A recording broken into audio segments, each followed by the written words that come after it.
各位議員，我哋而家繼續開會。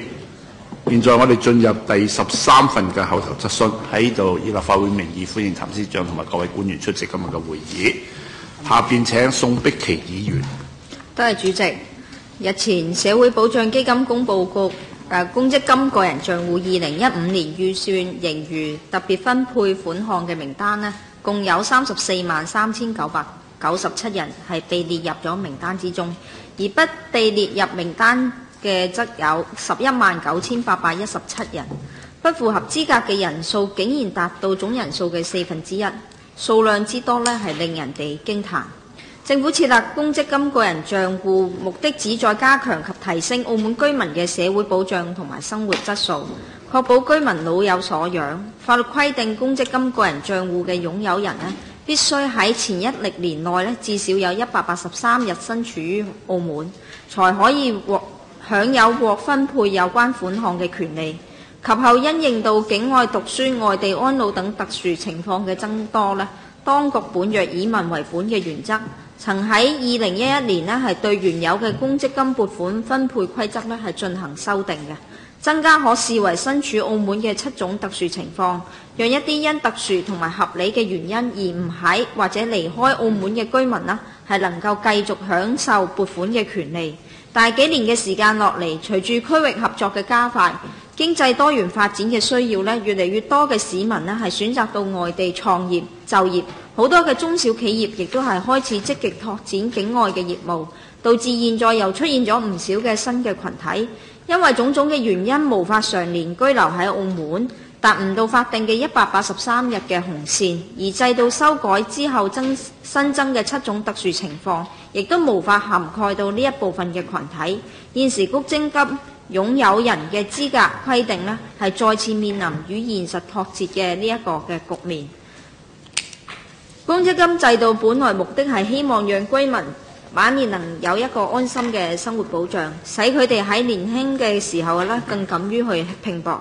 現在每年留澳天數不足183日便取消該年獲取嘅資格，選擇到外地謀生，便要付出被取消公積金嘅代價。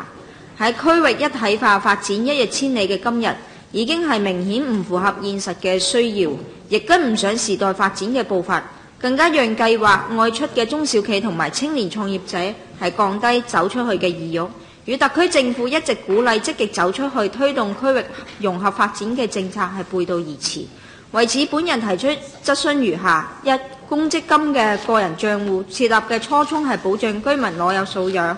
好多嘅居民雖然喺外工作或者係創業，但係經濟狀況亦都係一般，卻同樣需要負擔喺澳門家庭嘅供樓、病患嘅開支。基於公平嘅原則，對於呢一部分嘅群體，短期內當局是否會考慮將佢哋移入作為基於人道或其他適當說明嘅理由嘅情況，俾佢哋享有同等嘅福利呢？二、政府鼓勵中小企多走出去，實現經濟多元發展，但係現行嘅制度亦都出現一種情況，外出打工嘅喺183日內係豁免條款之內，而因應政府鼓勵政策，外出創業嘅卻唔喺豁免之列，一定程度上亦都係打擊咗中小企走出去嘅意欲。呢一個係咪亦都係一種唔公平呢？當局如何喺保障中小企嘅居民享有獲分配相關款項嘅權利，及唔影響中小企走出去兩方面之間取得平衡呢？政府會否考慮修法，將符合要求嘅外出創業者呢係納入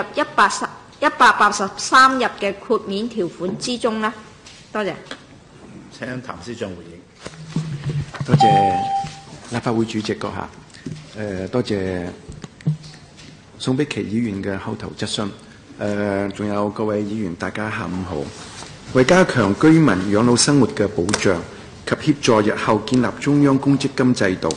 特區政府自2010年開始，首先係建立咗中央儲蓄制度，即係現時嘅公積金個人帳戶。每年喺考慮財政盈餘後，撥出一定嘅款項轉入居民嘅個人帳戶內，以作為鼓勵同埋推動措施，為居民個人帳戶累積一定嘅資金，有利喺日後同中央公積金供款一併投資同埋滾存，我哋需要強調嘅係，公積金個人帳戶財政盈餘撥款並非係每年確定施行，主要係視乎特區財政盈餘狀況而定。此外，呢個制度主要係為居民提供退休保障同埋鼓勵儲蓄。政府撥款部分主要係推動制度嘅建立同埋作為前期基礎嘅鞏固。財政盈餘特別分配嘅發放對象係為年滿22歲嘅永久性居民。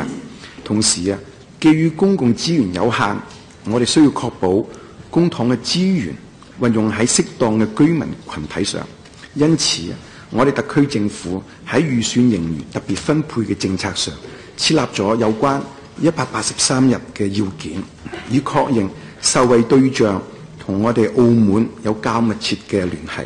相類似嘅規定喺其他嘅國家亦都係普遍採用。喺設定要件嘅同時我哋需要考慮到部分嘅居民有值得考慮嘅離澳原因。因此第14/2012號法律對於183日留澳規定係訂立咗8種嘅豁免情況，包括就學、就醫、公務、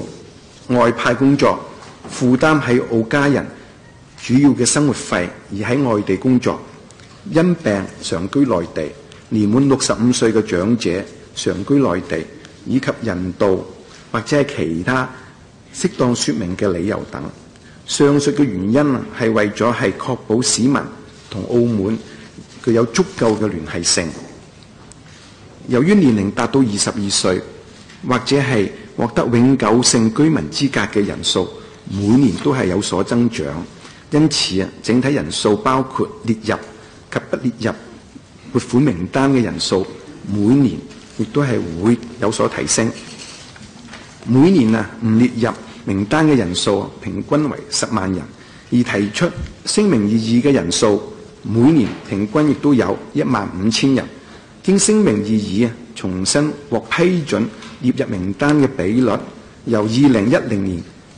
約佔70%，逐年上升到2014年嘅佔咗係90%。獲批准個案嘅上升主要係基於特區政府喺2012年將豁免嘅情況由最初嘅4種係擴展到現時包括人道理由共有8種嘅情況。其中現時因工作而居於外地嘅情況，一種係受聘喺本澳企業但被派外駐工作，另一種係喺外地以僱員、自僱或者係僱主嘅身份去從事工作。如果係屬於後一嘅情況，即係必須要負擔喺澳門嘅配偶或者係直系親屬嘅主要生活費。而對於有關人道或者係其他適當說明嘅理由，即係需要對每一個個案嘅具體情況係作出綜合嘅考慮，包括申請人身處外地嘅理由、主要家庭成員嘅生活狀況同埋常居地等，以確認申請人同澳門喺生活上嘅關聯性，從而同實際上早已移居外地嘅人士係作出區別嘅。隨住區域合作嘅發展，到外地創業、就業嘅居民可能會有所增加，但係決定是否對有關情況作出豁免時，必須要考慮會否同移民相混淆。倘若整個家庭及生活重心係早已經係遷移到海外，則佢情況可能屬於移居外地。因此對於喺外地創業就業嘅情況，佢主要家庭成員必須仍然喺澳門生活，並且係為家庭開支作出承擔。倘若佢家庭成員已經係遷離咗本澳，可以列舉適當嘅離澳理由，適宜按個別情況作具體嘅分析同埋綜合嘅考慮，從而更好咁樣貫徹政府訂定嘅183日嘅理念，妥善咁運用公帑。根據統計資料顯示，獲批准嘅豁免個案係佔咗總申請數量嘅達到係90%，反映咗目前由法律所訂定嘅豁免情況已經係涵蓋咗社會絕大部分嘅需求，而且即使係唔屬於法律訂定嘅7種明確情況，居民亦都係可以人道或者係其他適當說明嘅理由提出申請，